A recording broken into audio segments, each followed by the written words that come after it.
Vamos começar, então. O que é isso?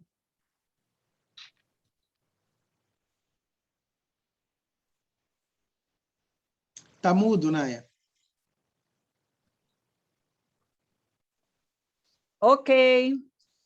Ok? Estão me ouvindo? Agora eu... Ah, tá. Podemos, Pablo? Sim. Então, boa noite a todos que nos acompanham nesse encontro. Em primeiro lugar, eu quero salientar nossa solidariedade às famílias brasileiras que tiveram perdas dos seus entes queridos nesta pandemia por uma gestão criminosa deste desgoverno que preside o Brasil.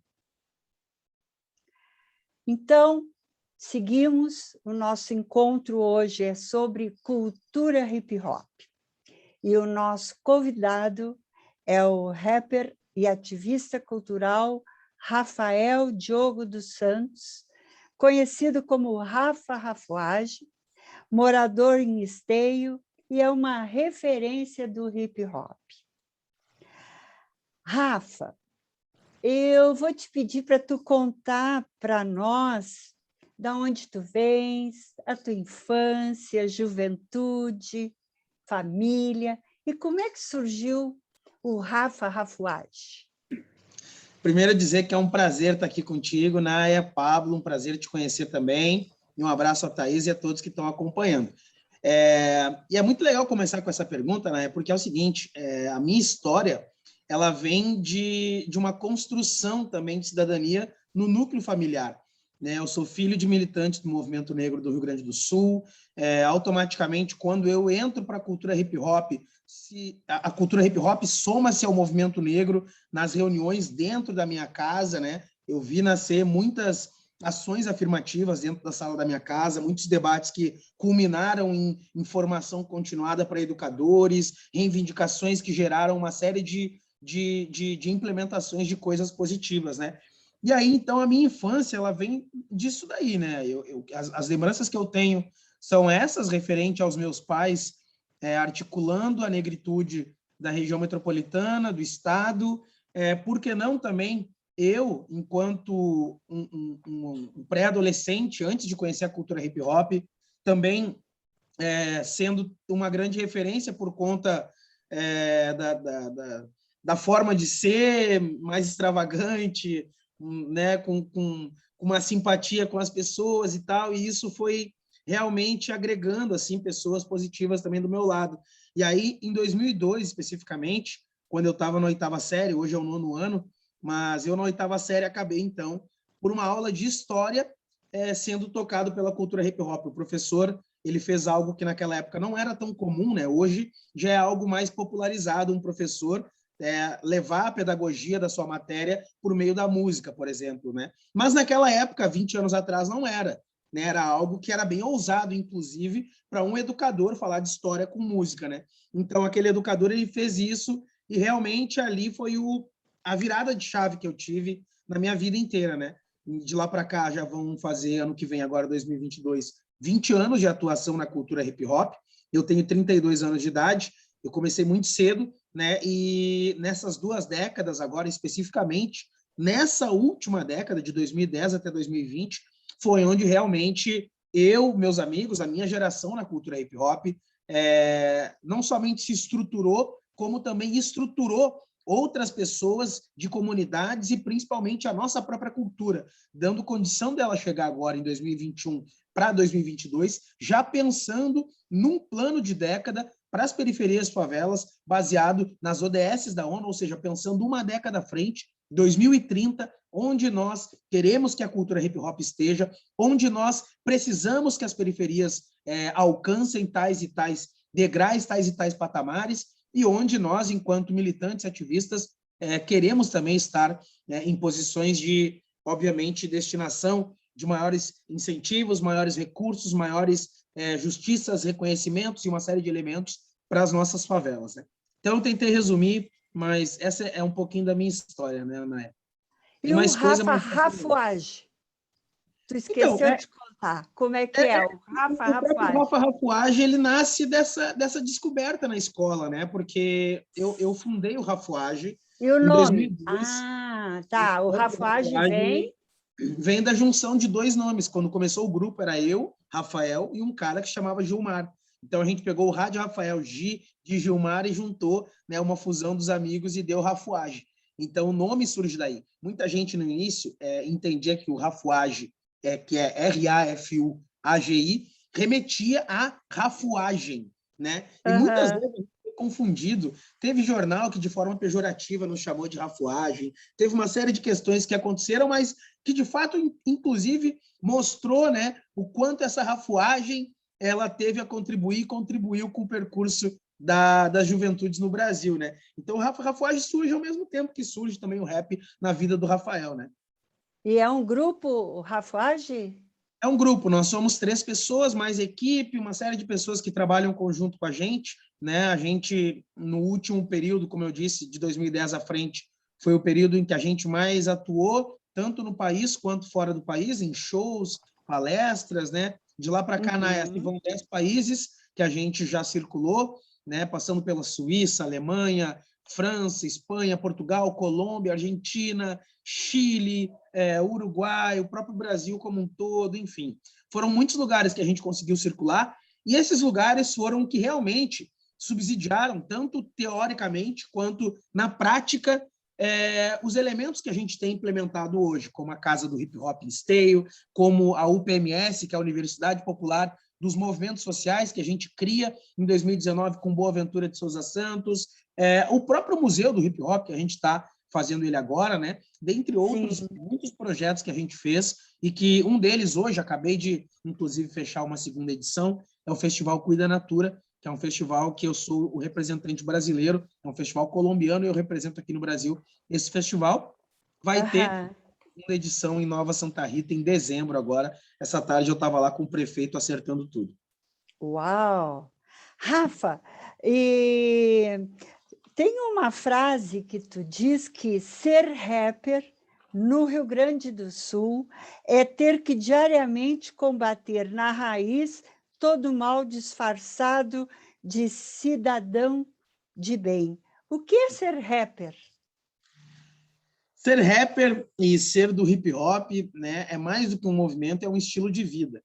Agora, ser rapper é, obviamente, entender que a narrativa proposta por meio da rima, que na música rap, né, rap nada mais é do que ritmo e poesia, e entender que essa narrativa nos proporciona realmente incidir numa agenda pública que passa por todas as pastas da sociedade, como educação, cultura, segurança pública, meio ambiente, habitação, saúde, o que a gente pudesse falar. Agora, essa narrativa ela tem que estar muito bem centrada e entendendo o seu papel no contexto e, principalmente, né, uma questão de ter lado. Quando eu digo ter lado, obviamente, é entender de onde viemos, quem somos nesse contexto, por que estamos onde estamos e, obviamente, como podemos sair dessa mesmice ou desse contexto deplorável que hoje a gente se encontra, como tu muito bem colocou no início do programa, referente ao desgoverno do Bolsonaro.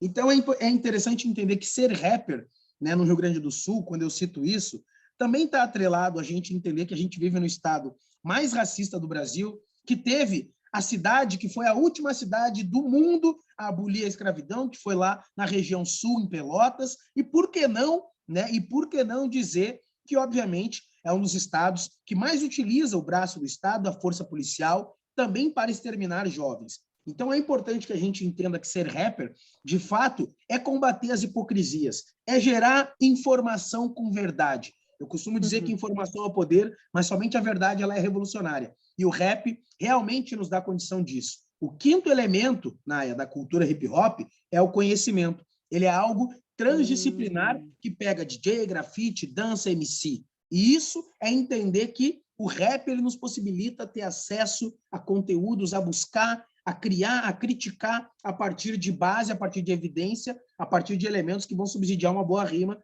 como eu tenho conseguido fazer ao longo dos 20 anos aí de carreira. E qual a origem do hip hop? Tem um criador? E tu falasse como é que surge no Brasil? Então, o hip hop ele tem uma origem que inicia na Jamaica com sound systems. Sound systems era aquele sistema de som que a galera botava na rua, então faziam as competições de som. E isso diz muito sobre como a nossa segurança pública poderia ser guiada. Por quê? Naquele momento, na Jamaica, quando o sound systems, uma equipe competindo contra outra, ao invés de trocarem tiro, eles trocavam, então, música, passos de dança. E isso se tornou uma prática na cultura hip hop. Foi isso. E aí, muitos governos vão dizer que eles salvaram as juventudes, que etc. Não, foi o hip hop com a sua pedagogia, de entender que a galera não precisava mais trocar tiro, dar facada um no outro. Eles poderiam duelar, mas dançando. Eles poderiam duelar, mas rimando, como fazem os repentistas do Nordeste. E isso foi algo que foi adotado a partir da Jamaica, mas que tem uma origem anterior. Ou seja, vem das filosofias africanas, vem de África. E aí, de África, culmina na Jamaica, e da Jamaica desemboca nos Estados Unidos, que a partir dos Estados Unidos, então, em 11 de agosto de 1973, Cindy Campbell, DJ Kool Herc, ambos irmãos, fazem o primeiro passo da cultura hip-hop, reconhecido mundialmente, que é a primeira festa que teve um arranho no vinil. Arranho significa scratch, arranho, que é aquela mixagem que os DJs fazem. E nisso, a gente, então, comemora hoje, né? Hoje eu digo nesse ano, 48 anos da cultura hip-hop, essa cultura que chega no Brasil no final da década de 70 e início dos anos 80, e que em Porto Alegre, ao mesmo tempo que na São Bento, na 24 de maio, na Estação Tiradentes, em São Paulo, ela também chega na Esquina Democrática. Esquina Democrática é considerada o marco zero da cultura hip-hop. Eram ali que se encontravam breakers, DJs, grafiteiros, MCs, e faziam as rodas de breaking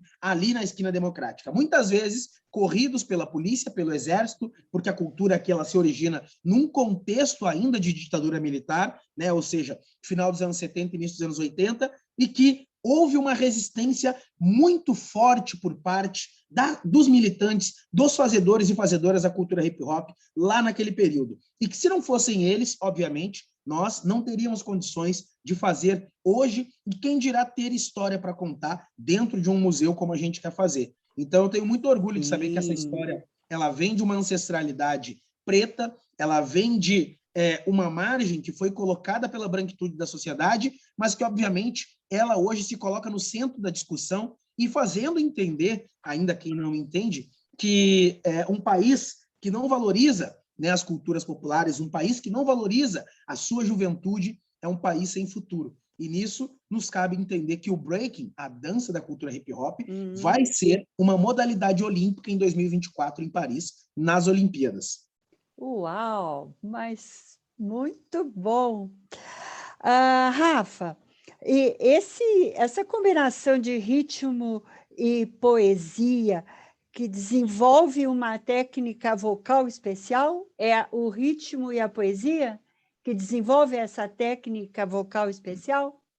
Eu acho que não existe uma mágica, né? Não existe, talvez, uma técnica vocal especial. Por quê? Porque se a gente for pegar casos, né, casos de sucesso ou não sucesso, mas que são casos também importantes e que fizeram parte da história do rap, da cultura hip-hop, como, por exemplo, o grupo SNJ de São Paulo, que é um grupo que, na sua origem, eu pego os mais expressivos, como o Sombra e o Bastardo, né? Eles tinham, talvez, os vocais mais diferenciados da cultura hip-hop. Era uma voz que nunca tinha sido escutada num rap. Normalmente, o rap vinha com aquela voz mais rouca, aquela voz mais grave, mais colocada, né? Menos cadenciada. Então, o SNJ ele chega com uma contraproposta a isso, mas que também é rap. Então, abriu possibilidade para uma série de posições, né, em relação à melodia, à voz e principalmente a levada, ou seja, o flow, a forma que a métrica ela vai se estruturando, ficando mais swingada, mais levada, mais flipada, mais rápida e assim por diante. Então, eu acho que, de fato, cada rapper, né, faz a sua... Ele é autêntico, né? Ele é autêntico, o MC ele é autêntico, e nessa autenticidade é o que dá a simbologia da exclusividade, ser único, né? Cada um ter o seu valor e o seu reconhecimento por meio da sua própria forma de expressão, né? E como, em geral, é uma festa de rua, dá para dizer assim, que reuniu dança e reuniu grafite também. Exatamente, Então, porque são todos os pilares do hip-hop, hip hop Rafa? tem os seus 4 pilares: grafite, dança, DJ e MC. Agora, é interessante entender que em todos os elementos, não somente MC ou um DJ, né, ou na dança, mas o grafite também serviu como uma mediação de conflito. Hoje, por exemplo, a gente vê nas universidades, nos projetos sociais, a discussão da mediação de conflito por meio da justiça restaurativa, né? Mas o hip hop já era uma justiça restaurativa muito antes dessa nomenclatura existir como justiça restaurativa, né? Então é interessante entender que se evitou uma série de mortes de jovens desde da criação da cultura hip hop até hoje, por meio de realmente os elementos da cultura hip hop intervirem na vida de cada jovem, né? E Sim. eu, em particular, vejo que essas festas de rua, como tu muito bem colocou, né, esses encontros do movimento, eles foram fundamentais para que realmente as guerras entre comunidades elas pudessem cessar, porque eu venho de uma época em que um bairro era rival de outro, né, uma época em que uma cidade era rival de outra, né, e nessa construção, por exemplo, né, eu pego ali o exemplo de Canoas, na época, 20 anos atrás, o Guajuviras era a Bagdá do Rio Grande do Sul, era o território onde mais morria gente por metro quadrado. E aí Guajuviras tinha uma treta com a Matias. Então, sabe, essas guerras de bairros, elas acabaram sanando na medida em que as próprias lideranças sociais, lideranças do hip hop, muitas vezes do crime, que deixaram o crime para adentrar o hip hop, se encontravam nessas rodas. E ali, por meio de uma ótica de respeito, né, respeito é lei na cultura hip hop, por meio de uma ótica de respeito e construção conjunta, coletiva, a questão enfim, que diz respeito à segurança pública, diz respeito aos números, né, que a gente vê aí do crime organizado, eles cessaram, com certeza.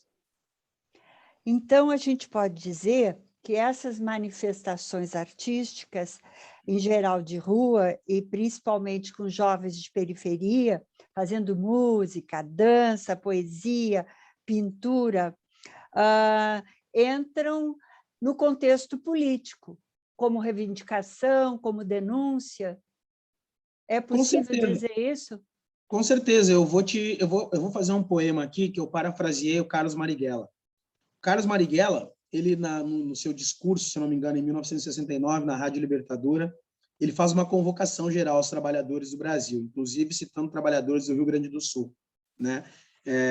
E aí, na música Mensagem às Juventudes, é uma música do meu último disco, do Rafuage, foi lançado em 2019, essa música está no YouTube, tem participação de um rapper colombiano que é o Will Banotti, uma grande liderança da Colômbia. Hoje ele atua, inclusive, na prefeitura de Bogotá com a Cláudia Lopes, que é a primeira mulher LGBTQIA+, prefeita de Bogotá. Então, a gente está numa conexão muito bacana. E aí, essa música, ela foi realmente um cutuco às juventudes para que a gente possa, a partir de uma auto-organização, a partir desse plano de década que eu falei, poder implementar uma agenda que vai transformar as nossas cidades e os nossos bairros. E o poema ele é assim: essa mensagem é para as juventudes do Sul, do Sudeste, Centro-Oeste, Norte e Nordeste do Brasil, incluindo os irmãos de toda a América do Sul, para criarem núcleos de resistência sociocultural e educacional. O poder está na mão do jovem. Nosso lema é unir os semelhantes. Podem surgir nos bairros, nas ruas, nas favelas, nos mucambos, malocas e alagados. O dever de todo revolucionário é fazer revolução.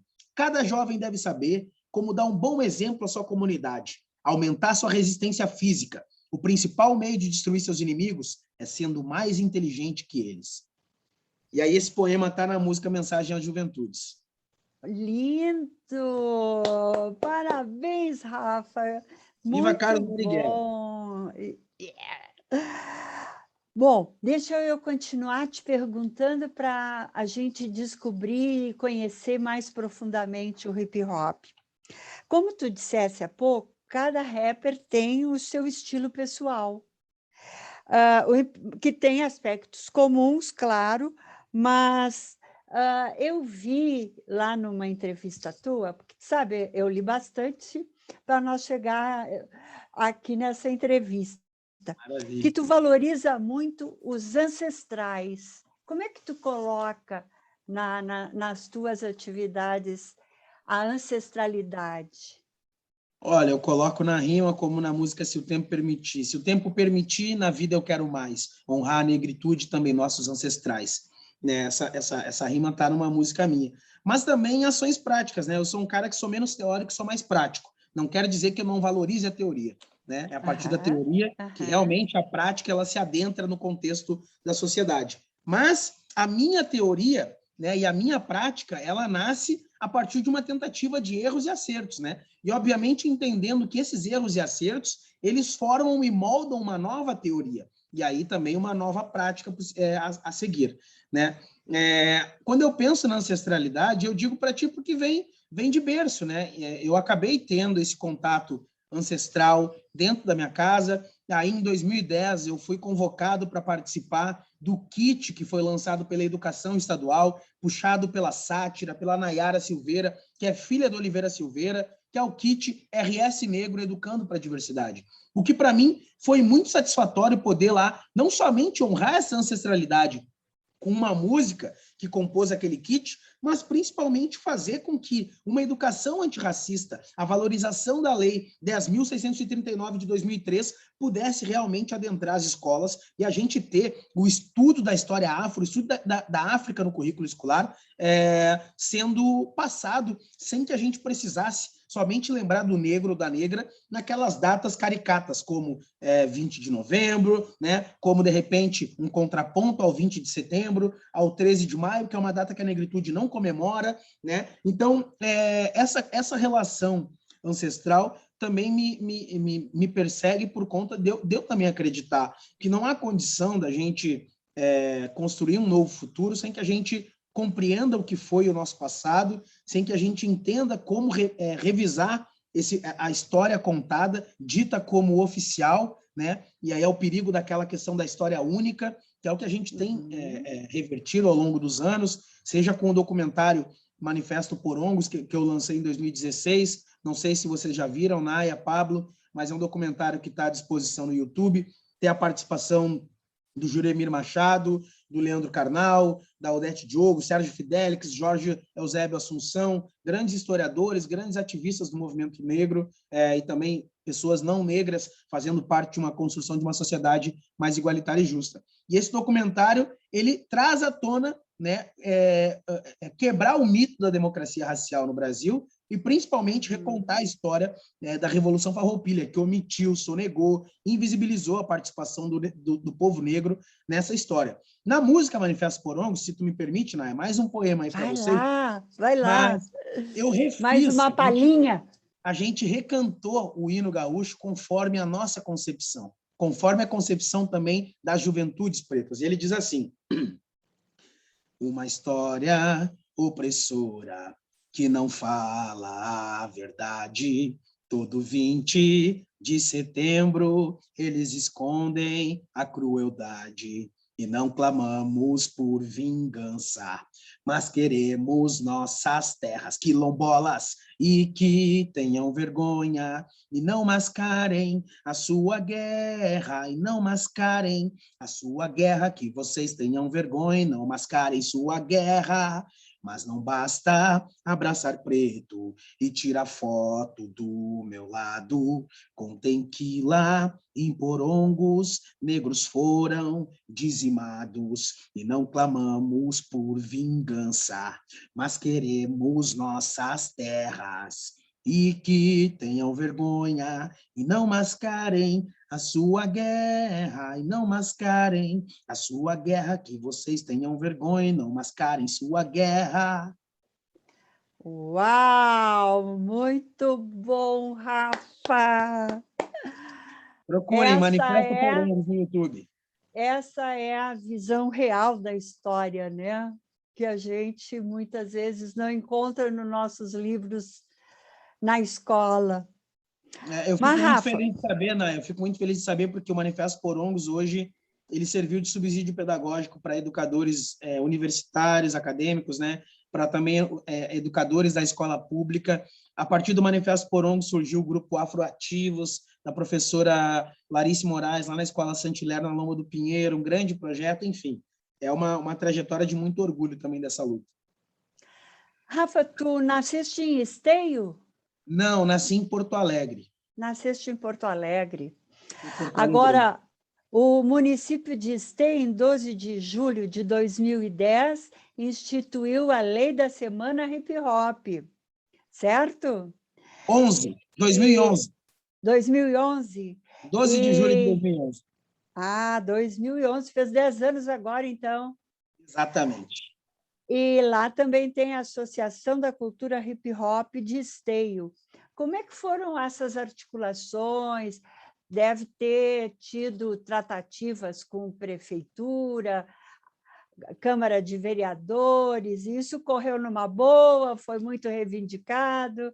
Conta Então, para Naya, nós como é que os chegou nisso. vereadores, no dia 12 de julho de 2011, aprovaram a lei da Semana do Hip Hop em Esteio por livre e espontânea pressão. Ou seja, né, nós lotamos a Câmara de Vereadores de Esteio, né, com os militantes da cultura hip hop, todo mundo de cara mal encarado, olhando para os vereadores. Quem não vai aprovar? Vamos ver quem não vai aprovar, lá fora a gente vai conversar. Não, brincadeiras à parte, né? Mas foi assim, foi uma livre e espontânea pressão. Não foi boa vontade, não foi sensibilização, não foi quem dirá apreço pela nossa arte, pela nossa cultura. Mas foi aprovada. E o que foi positivo nesse momento foi o quê? Que a lei que foi redigida em Esteio, que a gente não teve rabo preso com ninguém, não tivemos nenhuma tratativa que corrompesse o movimento. Essa é uma das práticas da nossa construção, ser um movimento apartidário. Apartidário não quer dizer que não tenha lado político, mas ser um movimento independente, autônomo e sustentável. E nisso, a gente conseguiu realmente fazer com que a nossa lei também se transpassasse para outras 6 cidades do estado.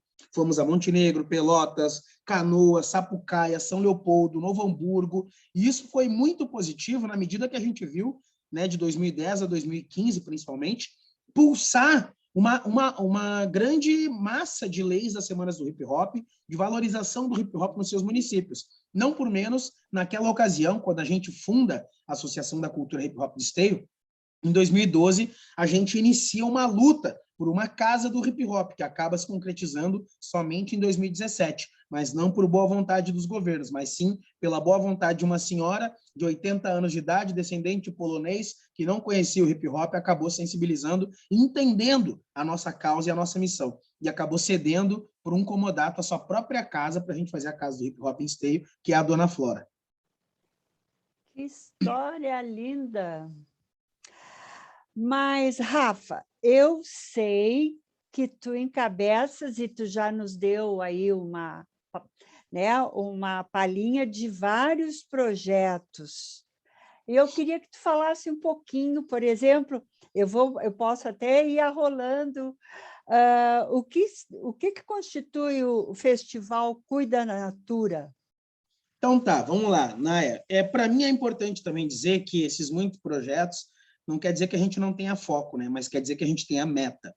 E aí a meta, ela é uma meta muito ousada. Quando eu tenho pautado um plano de década, também incumbe a gente entender que a gente não tem mais tempo para querer inventar uma roda. A gente tem que botar a roda a girar. E essa roda a girar, ela diz respeito a gente entender que existem milhares de bons exemplos no mundo inteiro e que a gente pode, sim, copiar esses exemplos, adaptando à realidade local e implementando eles no nosso território, que é o que eu tenho feito. Bom, eu não sou inventor da Casa da Cultura Hip Hop. Isso nasceu lá em 1999, em Diadema, em São Paulo. Mas eu criei, sim, uma metodologia de gestão que fez a Casa da Cultura Hip Hop de Esteio ser a primeira no estado, atualmente a maior da América Latina e um dos cases de maior sucesso do Brasil, por conta do modelo de gestão.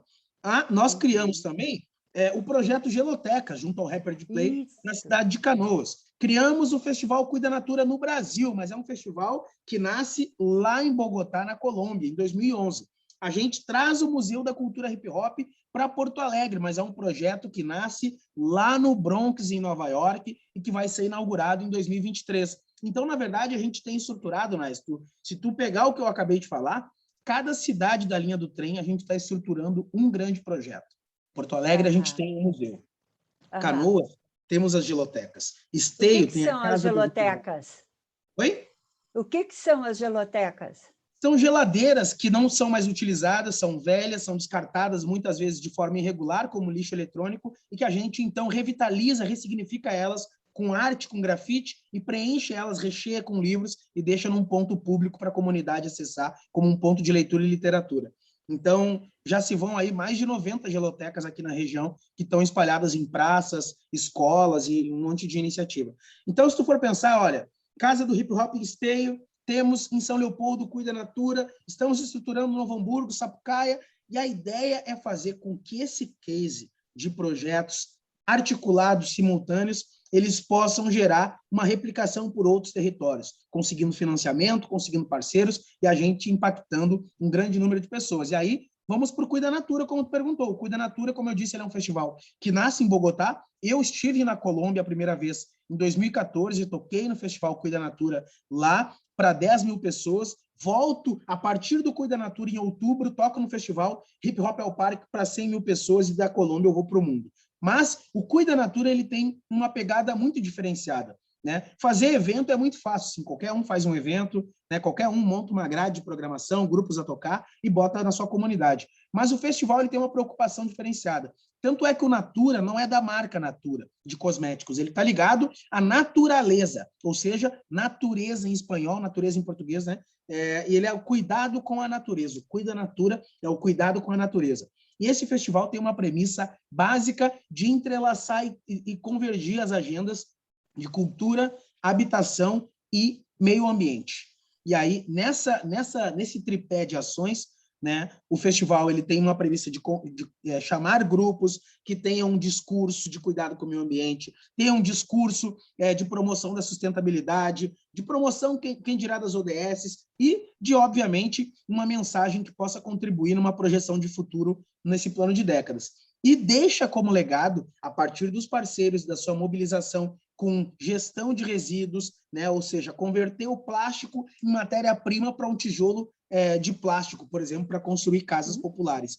E a gente deixa casas populares. Nessa primeira edição que a gente fez no Brasil, em maio, em São Leopoldo, a gente está construindo agora 5 casas para 5 famílias que não tinham onde morar, estavam numa condição precária de extrema pobreza. Isso, para mim, é uma felicidade imensa saber que a gente está construindo 5 casas. Mas que maravilha!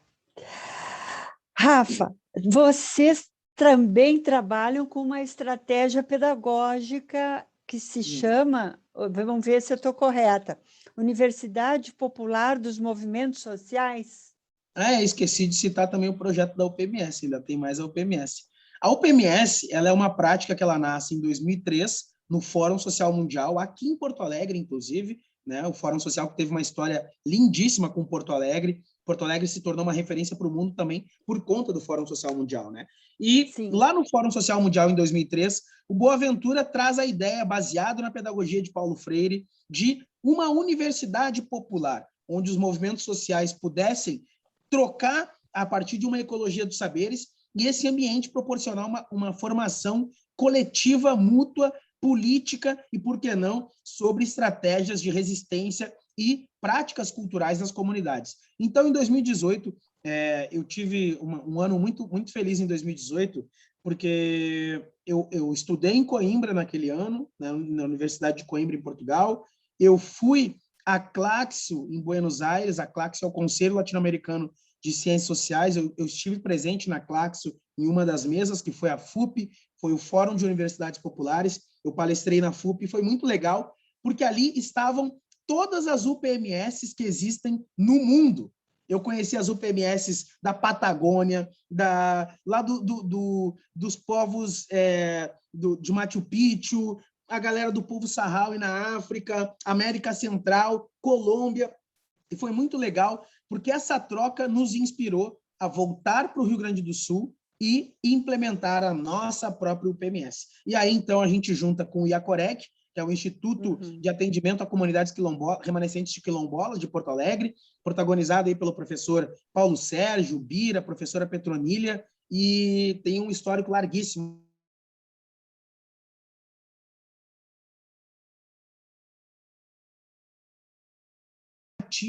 para lideranças já constituídas ou emergentes. né? E, obviamente, ali, pessoas com 70, pessoas com 20, com várias idades, várias cores, de vários movimentos, conseguimos juntar até 50 movimentos, e foi, sim, uma formação esplêndida, onde aprendemos muito, qualificamos os processos de periferia e, obviamente, saímos ali mais fortalecidos para o que hoje estamos enfrentando, né? Rafa, tu ainda desenvolve o curso Antirracismo e o Instituto Pensar. Como é que, como O é que Instituto é? Pensar, ele é do Celso, um grande amigo meu, eu sou parceiro do Celso, e o Celso toca o Instituto Pensar, e eu sou um parceiro dele nessa construção aí também. E no curso Antirracismo, como identificar e combater o racismo estrutural, é um curso que foi elaborado também a partir dessa minha vivência. Ele não é um curso acadêmico, ele não é um curso formal, tal como poderia ser o curso do grande Silvio Almeida ou da Djamila Ribeiro, mas ele é um curso baseado na pedagogia da cultura hip-hop, e a partir dela a gente abre o debate sobre uma educação antirracista e, por que não, no prisma da juventude, ou seja, dialogar do jovem para o adulto ou do jovem com o jovem e, a partir disso, haver uma troca e uma formação continuada. Esse curso ele seria lançado no dia 20 de novembro do ano passado, foi a mesma data em que houve o assassinato do João Alberto no Carrefour, em Porto Alegre. Nós acabamos não lançando naquele momento, remodelamos algumas aulas do curso, e aí então lançamos ele no dia 21 de março desse ano, que foi o Dia Internacional da Luta contra a Discriminação Racial. Para nós tem sido muito especial, porque já se vão aí mais de 10 prefeituras que aderiram ao curso para a formação com a sua rede municipal, com os seus jovens, a FAMURS, Ministério Público do Trabalho, a FMP, que é a Fundação Escola Superior do Ministério Público, do qual eu sou acadêmico de Direito também, estou cursando o 4º semestre de Direito, e isso foi muito legal de ver o quanto realmente tirou muitas pessoas também que são da luta de uma zona de conforto. E isso, para mim, foi muito importante entender que, ainda que eu possa sofrer algumas críticas por ser novo, por ser isso, por ser aquilo, para mim tanto faz.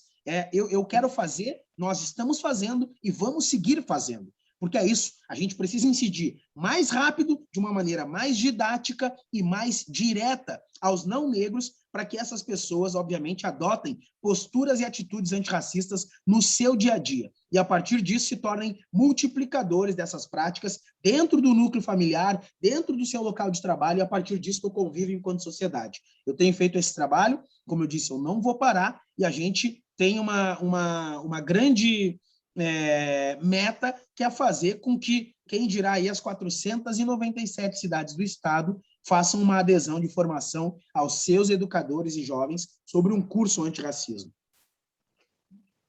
Muito bom, se justifica muito esses prêmios que tu já ganhou, hein, Rafa? Foi de direitos humanos, não é? Foi, sim, em 2013. Também destaque categoria educação. E tu estás para publicar um livro. Exatamente. Teoria e prática, não? Teoria prática, teoria prática é o nome do livro. Teoria prática. E tem o prefácio do Boaventura e um pós-fácio do Emicida. Exatamente. Conta para nós como é que é um pouquinho esse livro aí, o que tu pode nos adiantar. Então, o livro ele é justamente uma síntese dessa caminhada de 20 anos que eu tenho e também, obviamente, dessa valorização da ancestralidade, as pessoas que me antecederam na luta. Mas o livro ele foca, talvez, exclusivamente em detalhar 8 projetos, e a partir disso eu abordo diversas questões históricas, como o massacre de Porongos, como a lei de vadios e capoeiras, como a lei antidrogas, como o PRONASSE enquanto política pública, mas que não teve uma continuidade, né? O PRONASSE lá em 2008, quando o Tarso, 2007, na verdade, para 2008, quando o Tarso Genro era ministro da Justiça, e aí, então, por uma disputa, inclusive política, do Partido dos Trabalhadores, culmina no extermínio do PRONASSE e talvez no investimento errado nas UPPs lá no Rio, que se esperava que tivesse um bom resultado e acabou não tendo, né? Então, eu abordo diversas questões ligadas a políticas públicas e, principalmente, as ações que o movimento popular, a cultura hip-hop, as juventudes fizeram. E aí, 8 projetos, muitos deles eu citei aqui, né? Eu exemplifico ali, eu digo como cada pessoa pode pegar aquele projeto e executar na sua comunidade. um museu, uma casa, uma geoteca, um festival Cuida Natura, um programa Hip Hop Alimentação, enfim, tem outros que agora eu já nem lembro. E passa pelo meu histórico enquanto ser militante. Faço uma analogia do quanto, né, os jovens que me antecederam também passaram por uma disputa justamente contra o sistema, pegando o gancho dos Panteras Negras, que foram dizimados e neutralizados por conta de um acordo do FBI, da CIA, com narcotraficantes da Nicarágua, com narcotraficantes da Bolívia, da Colômbia, e a partir disso implementando a cocaína nos guetos norte-americanos. O livro Teoria Prática ele é um resumo, né, de uma história de luta das juventudes, por isso que o subtítulo do livro também é A História das Juventudes na Engenharia Social. Né? Ele é Teoria Prática, a História das Juventudes na Engenharia Social. E esse livro ele está vindo realmente com uma potência baseada aí nas epistemologias do Sul, né? No que diz não somente o nosso professor Boaventura, mas também o que entendemos enquanto ser Sul e conversar com o Sul e rumar ao Sul. Né? E aí isso passa por uma revisão de linguagem, passa por uma revisão histórica, passa por um policiamento da gente, de, obviamente, buscar outros elementos que subsidiem as nossas narrativas e, obviamente, o nosso meio de se comunicar. Enfim, Teoria Prática ele é um livro potente demais. Assim. Estou muito feliz que eu consegui escrever um livro ainda esse ano, no meio de um monte de coisa também que está rolando, pandemia, eu estou estudando na faculdade também, tenho filho de 2 anos, então foi realmente assim muito importante ter conseguido concretizar esse livro. Vai sair agora em setembro. Uau! Nós já estamos nos encaminhando para o final e eu deixei para o final as perguntas sobre o Museu do Hip Hop. Legal. Ele é o primeiro da América Latina? Exatamente.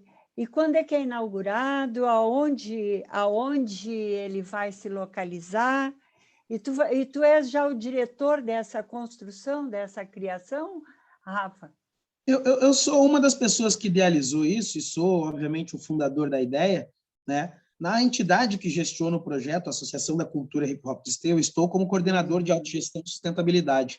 Mas, nesse processo, eu sou mais um tijolinho nessa construção. Tem vários tijolinhos que estão compondo esse castelo aí. Né? Então, o museu ele é uma ideia que ele transpassa gerações, ele não nasce na minha geração, ele não nasce na minha cabeça. Obviamente, a geração lá dos anos 80, a primeira geração, já gostaria de ter um espaço para patrimônio, para acervo, para valorização e cuidado com a nossa cultura, narrativas que pudessem ser contadas pelas pessoas que as fizeram. E, obviamente, hoje, com 48 anos da cultura hip-hop no mundo, com quase 40 anos da cultura hip-hop no Rio Grande do Sul, temos muito acúmulo histórico, cultural, social e, por que não, transformador educacional dentro das comunidades. E por isso surge a necessidade de um espaço de reconhecimento e valorização da cultura popular, de um lugar que vai conectar a juventude, que hoje não está conectada com a sua ancestralidade por conta de um processo colonial, por conta do patriarcado e do capitalismo,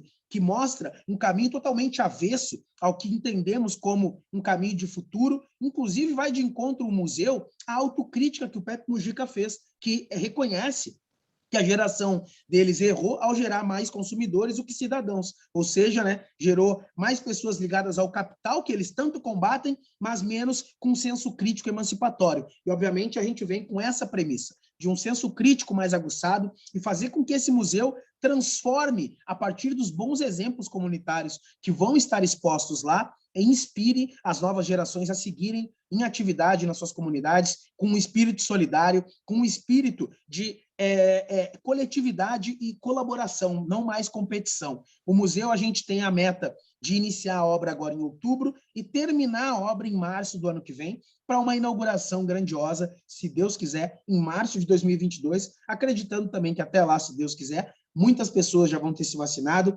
né?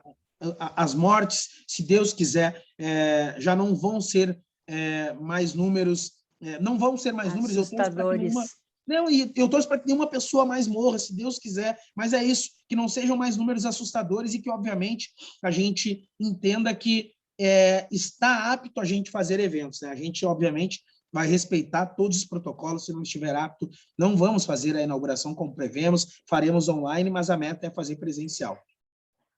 Tem uma metodologia na organização desse museu? Como é que tu está recolhendo o material? Que público é o prioritário? E os recursos? Eu fiquei aqui me perguntando quais são os recursos que vocês estão captando para a criação desse museu? É quando eu te Bom, digo, né, que a nossa premissa é ser apartidário, independente, sustentável e autônomo, né, isso está ligado muito ao porquê que a gente também tem conseguido fazer uma série de projetos, principalmente num contexto totalmente adverso, né? A gente sabe que o que a gente está fazendo não é algo que é fomentado pelo governo Bolsonaro, não é fomentado, né, por governos de extrema direita. Então, a gente sabe que o que a gente está conseguindo avançar nesse momento é algo glorioso realmente. Mas, né, a nossa premissa em ser sustentável está atrelada também a criar metodologias que facilitem alcançar esse objetivo, né? Por exemplo, na parte organizacional, nós estamos atuando nas 9 regiões funcionais do Estado. O Estado se divide assim, então a gente também organizou a nossa pesquisa histórica pelas 9 regiões funcionais. Desde 10 de julho até agora, 4 de setembro, todo sábado a gente tem realizado macrofóruns, ou seja, a partir de uma cidade satélite, pega todas as cidades da região. A nossa meta é alcançar até 100 cidades nesse processo. Ou seja, já nascer com um museu com histórico e representatividade de 100 territórios do Rio Grande do Sul, o que para nós já é bastante coisa, né? Compreender 100 cidades, diversas formas de fazer, de lidar e de acontecer. E nesse processo da pesquisa histórica é onde a gente está juntando o acervo, né? Onde cada pessoa, a partir de uma lista que nós temos de gatilhos, onde a pessoa vai pensar, vai lembrar, vai ver que tem na gaveta, ela vai, então, ceder. Eu mesmo, agora, nesse final de semana, fiz a minha limpa dentro de casa e encontrei CD, DVD, vinil, mobiliário, equipamento, roupas, boné, jornais, revistas, uma série de itens que eu botei tudo dentro de uma mala e vou digitalizar e vou doar ao museu também, tanto digital quanto físico, para que esse material possa estar exposto. Então, a gente está montando nesse momento, a partir da pesquisa, um diagnóstico da cultura hip hop do Rio Grande do Sul, que vai servir para todas as pessoas da sociedade quando se lançar esse diagnóstico. Muitas pessoas hoje querem adotar o hip hop dentro dos seus projetos, né? E por que não? Muitos universitários, doutorandos, mestrandos querem também fazer teses aí, projetos sobre a cultura hip hop. Então esse vai ser o diagnóstico mais completo e atualizado da cultura hip hop do Rio Grande do Sul e quem dirá do Brasil. E aí, a partir disso, a gente tem bons parceiros, né? Parcerias não nascem do dia para a noite, né? Parcerias vêm de uma relação de respeito, de confiança, de reciprocidade e, por que não, de valorização mútua. E essas parcerias que a gente tem, como, por exemplo, o Ministério Público do Trabalho no Rio Grande do Sul, Ministério Público Estadual, o Consulado dos Estados Unidos da América em Porto Alegre, as empresas como a Budweiser, a Fitesa, a Tintas Renner, outras empresas que estão também chegando para somar nesse processo, são relações também que já vêm de algum tempo e que agora, obviamente, a gente sabe que isso é tão importante quanto, né, essas pessoas somarem no processo, né? Uhum. E o público prioritário para o Público museu? jovens. Vocês vão ter relação com as escolas? Com as escolas, a nossa meta de atendimento é 15 mil jovens por ano. Naya, tu me dá um minuto. Só vou abrir um negócio aqui. Um minuto.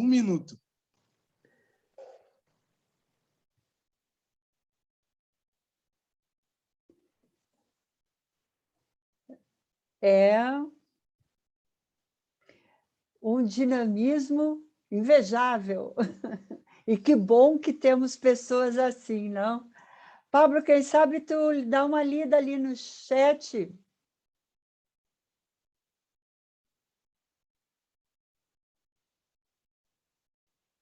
Agora liga teu microfone. Vamos ouvir, enquanto esse minuto do Rafa, vamos ver o que diz o chat. O que as pessoas estão colocando. Agora liga teu microfone. A Thaís diz que está adorando conhecer, querida. A Kátia Simon está dizendo que é beleza de entrevista, que é muito bom ver pessoas jovens engajadas na luta. Dá os parabéns para o Rafael. Deseja sucesso. A Cecília comenta que é um alento ouvir o Rafael, que ele é brilhante, traz esperança. Está encantada.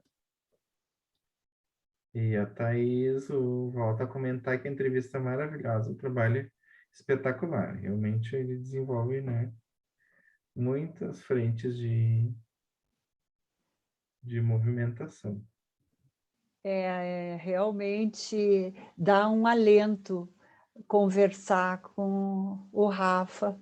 Ô, Rafa, nós estávamos nesse minutinho lendo o chat e as manifestações todas são muito encantadas e que tu és algo que dá esperança. Toda a tua fala nos leva a esperançar. Maravilha. Tamo junto. Rafa, tens mais uma palhinha para nos dar para encerramento com as tuas palavras finais? Quero pedir desculpas porque antes de começar a nossa live aqui, eu pedi meu lanche, né? Eu pensei, pô, vai demorar mais de 1 hora para entregar. Normalmente eles dizem, pô, mais de 1 hora. Eu pensei, ok, mas eu tenho que fazer a live, mas chegou bem no final da live. Então não pude deixar o entregador esperando, mas tudo certo. Com certeza. Pessoal, eu quero agradecer imensamente pelo convite. Eu gostei muito também do desenrolar do nosso papo. Foi realmente fundamental também para compartilhar não somente as ideias que a gente tem feito, mas realmente esperanças, né, que a gente também tem depositado numa série de comunidades, numa série de pessoas, e, obviamente, também as pessoas depositam essa confiança e esperança na gente também. Né? Quero dizer aqui para vocês que eu não sou candidato a deputado estadual ano que vem, não sou candidato a nada, né? Essa minha luta, ela é uma luta que transpassa a relação política. Obviamente, não digo que nunca, né? Mas entendo que, né, a minha luta ela é na base, ela é na ponta de lança, né? Então, eu quero deixar aqui uma música que o nome dela, eu falei antes, mas o nome dela é Se o Tempo Permitir, e o nome do filme, ele é o documentário Manifesto Porongos. O Manifesto Porongos está no YouTube, ele é bem rápido, pessoal, então ele tem 15 minutos, então não é algo que vai cansar, enjoativo, e ele é muito dinâmico. Né? Ou seja, ele é legal, ele é alegre, ele é musicado, ele tem falas interessantes, como o do Leandro Carnal, o Juremir Machado. Então, é algo que realmente possibilita um bom debate. E essa música, ela fala assim, se o tempo permitir, eu quero descobrir lugares, os muitos que não vi e que de fato são milhares. Se o tempo permitir, eu transmitir minha verdade, partindo da quebrada, cairá a maquiagem. Se ele permitir, seremos fonte diretriz, mudança no país, na música 1 milhão de bis. Se o tempo permitir, na vida que nasci, para a rua me ouvir, que a voz não deixe de fluir. Se o tempo permitir que a gente se mantenha firme, eu falo todo time, na fé longe do crime. Se o tempo permitir, aos sentimentos bons, que fiquem onde estão, guardados no coração. Se o tempo permitir, tudo ser natural. Daremos às conquistas na moral o seu valor real. Se o tempo permitir, na vida eu quero mais. Honrar a negritude também nossos ancestrais. Uau! É isso. Rafa, muito obrigada. É de coração que eu agradeço. Esse nosso encontro foi muito especial. Nós vamos divulgar que ele vai para o YouTube, tá? Logo que o Pablo terminar a gravação. E isso tem que correr os 4 ventos, porque tu és uma esperança viva para todas nós, de uma outra geração, e que nos colocamos antirracistas, não só racistas, mas antirracistas. Rafa, do coração, muito obrigada e muita força e disposição. Obrigado, um beijo. Beijo. Para a Thaís, abraço, Pablo, um beijo para todos e todos que estão aqui também. Contem comigo, tamo junto. Tamo junto. Um abração. Abraço.